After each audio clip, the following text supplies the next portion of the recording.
Once upon a time, in a small village surrounded by dense forests and green meadows, there lived a man and a woman who longed for a child. Though their love for each other was strong, their greatest desire, a child of their own, remained unfulfilled for many years. As time passed, they grew older and their hope began to wane. Yet they continued to pray each night, believing that perhaps one day their dream would come true. Their humble cottage, though simple, was their sanctuary. Behind it lay a tall wall, ancient and covered in creeping ivy, which separated their home from a garden unlike any other. This garden was the talk of the village. It was said to be filled with the most exquisite flowers and herbs, bursting with vibrant colors and scents that seemed almost magical. That no one dared enter, for the garden belonged to an enchantress, an old, mysterious woman feared by all. Her powers were legendary, and her wrath, it was said, was merciless. One day, as the woman stood by the small window overlooking the garden, her eyes were drawn to a bed of lush, green plants. Among them was Rampion, also known as Rapunzel, its leaves glistening in the sunlight. The sight of it awakened a longing within her so strong that it consumed her thought. She imagined the taste of it, a crisp, fresh flavor that would surely satisfy her growing appetite. This craving became unbearable, and day by day, it grew worse. She began to lose her strength, her face growing pale and her body frail. Her husband, deeply troubled, noticed her decline. One evening, as they sat together, he gently asked, "What troubles you, my dear?" "You've grown so weak, and your spirit seems distant." She hesitated, but finally confessed, "I don't know what has come over me. I feel as though I will perish unless I can taste the rampion from the garden behind our house." The man's heart sank. He loved his wife more than anything, and the thought of losing her was unbearable. But the garden was forbidden, guarded by the enchantress's fearsome reputation. Still, he resolved to save her no matter the cost.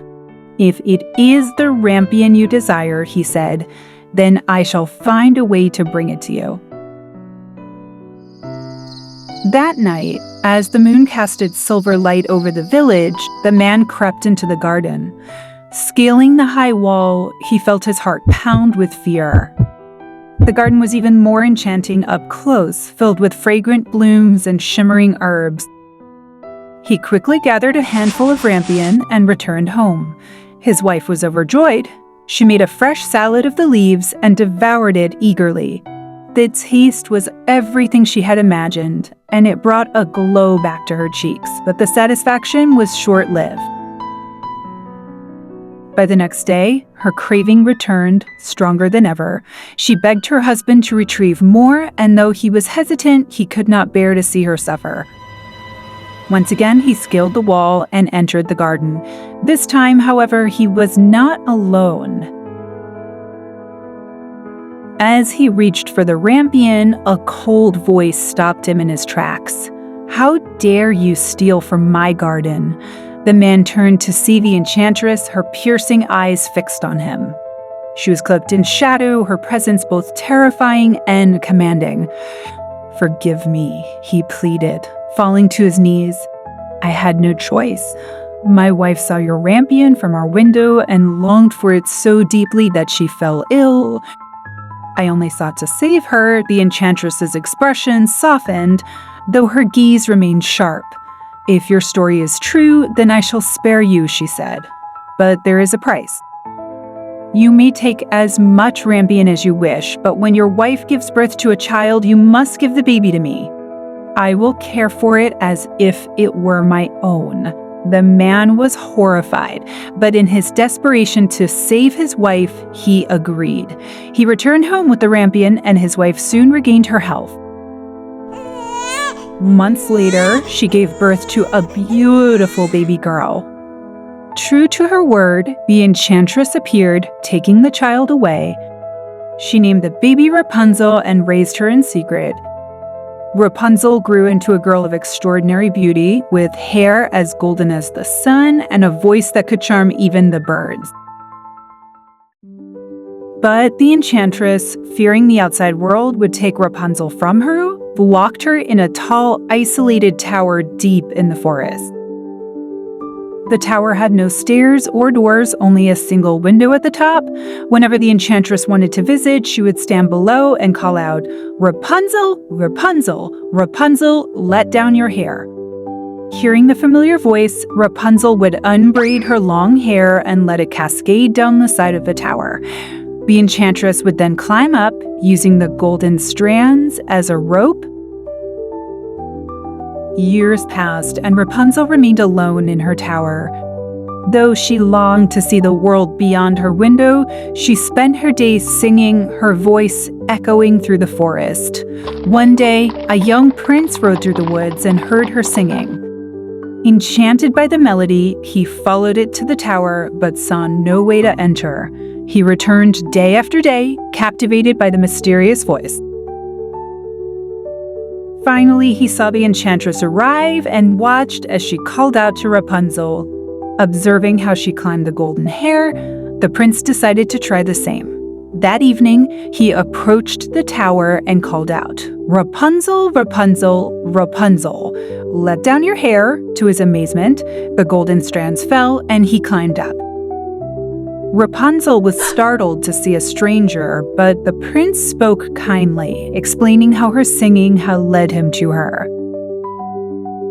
Over time, they grew close, and Rapunzel fell in love with him. They devised a plan to escape. Each evening, the prince would bring a skein of silk which Rapunzel would weave into a ladder. But their secret was discovered when Rapunzel innocently asked the enchantress, "Why are you so much heavier to pull up than the prince?" Enraged, the enchantress cut off Rapunzel's hair and cast her out into the wilderness. She tied the severed braids to the tower window and waited for the prince. When he arrived, he climbed up as usual, only to find the enchantress. She mocked him, revealing Rapunzel's fate. Overcome with grief, the prince leapt from the tower. Though he survived, the thorns below blinded him.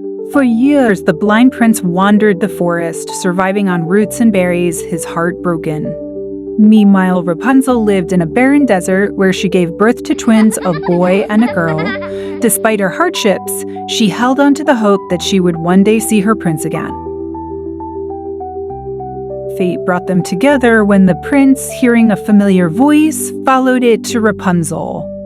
Overwhelmed with joy, she embraced him, and her tears fell onto his eyes, miraculously restoring his sight. Together, they returned to his kingdom with their children, where they were welcomed with open arms. From that day forward, they lived happily ever after, their love a testament to the power of hope and resilience.